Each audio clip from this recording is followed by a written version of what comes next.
My guest this week on Poetry from Daily Life is Lola Haskins, who lives in Gainesville, Florida. She traces her love of poetry to when she discovered A. A. Milne at an age of 4, and she's never looked back since. Her latest collection, Homelight, Charlotte Lit Press, 2023, was named Poetry Book of the Year by Southern Literary Review and has been shortlisted for the Hoffer Prize. Lola walks in the woods every day and owes a lot to trees. She has collaborated with dancers, visual artists, and musicians, and sings mariachi and Hindu classical music. Though I've always liked crossing items off my to-do list, I used to resent the time it took me to do them. But the day I realized I could train myself to be present, even errands could turn into opportunities. All that changed. Before I show you what happened next, let me say that the reason I'm bringing this up is that I'm positive that teaching ourselves to observe, no matter where we are, can enrich our lives. You don't have to write anything down to enjoy the flashes. Of course they won't happen all the time, but that's the beauty of it, that every morning you'll wake up knowing that this may be the day.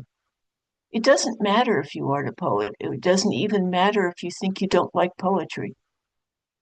The first time I went off autopilot, I was in the grocery store.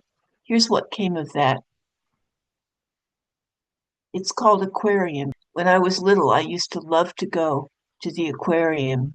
And so I started looking at the frozen fish, and it made me think of that. Here behind glass, they are stacked in schools, far from the leaping cold of Iceland, hard wait without their hearts. Here are salmon carved in flat lyres, that we may know them by their color only. And look, children, here are the smelts.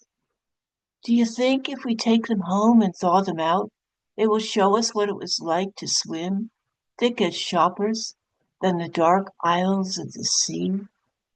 As time went on, I started noticing more and more, especially when I was in the woods or beside water. Here are some glints. Company. A tiny velvet moth has fallen in love with my socks.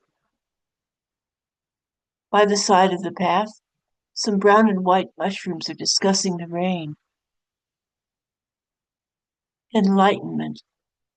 As a heron lifts it free, the fish suddenly understands. Sunset. The lake has eaten fire. Quietly, the ibises roost. I'll end with a poem that started in the produce aisle at Aldi's. It owes a lot to Dragnet. The Fruit Detective. On the table are traces of orange blood. There is also a straight mark, probably made by some kind of knife. The detective suspects that by now the orange has been sectioned, but there's always hope until you're sure. He takes samples. Valencia, the shears crop. Dum-da-dum-dum. The detective puts out an APB. Someone with a grudge against fruit. He cruises the orchards. Nothing turns up except a few bruised individuals, probably died of falls. A week passes. There are front-page pictures of the orange. No one has seen it. They try putting up posters around town. Still nothing. The detective's phone rings. Yes, he says, and yes, thanks. I'll be right over.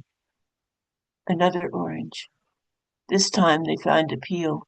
It was brutally torn and tossed in a wastebasket. Probably never knew what hit it, says the detective, looking sadly at the remains. There is a third killing and a fourth. People are keeping their oranges inside. There is fear about that with oranges off the street, the killer may turn to apples or bananas. The detective needs a breakthrough. He gets it. If you want to know who killed the oranges, says a muffled voice, come to the phone booth at the corner of 4th and Market. 20 minutes, it adds. The detective hurries on his coat. When he gets to the booth, the phone is already ringing.